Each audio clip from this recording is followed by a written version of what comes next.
Ism, నిష్పాక్షికత మానయిజం, సమగ్రమైన వార్తలు, innovative కథనాలు, సీనియర్ జర్నలిస్టుల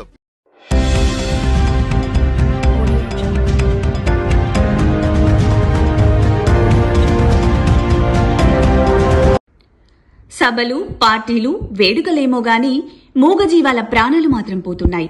బీఆర్ఎస్ 25వ వార్షికోత్సవ వేడుకకు సంబంధించి సభ నిర్వహిస్తుంటే అనేక మంది రైతులు ఎడ్లబండ్లతో ప్రయాణమయ్యారు.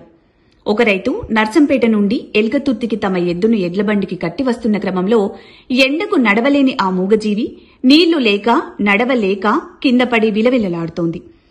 ఇక రాజకీయాలు పక్కన పెడితే బిర్యానీలకో డబ్బులకో ఆశపడి వెళ్లే ప్రజలకు ఈ ఎండాకాలంలో ఎండకు వడదెబ్బ తగిలే ప్రమాదమూ లేకపోలేదు. కనుక ఇక ముందు సమావేశాలు, సభలు ఏర్పాట్లు చేస్తున్నప్పుడు ప్రజల శ్రేయస్సే కాకుండా మూగజీవాలను కూడా దృష్టిలో పెట్టుకుని ఇలాంటివి జరగకుండా చూసుకోగలరని ప్రజలు కోరుకుంటున్నారు.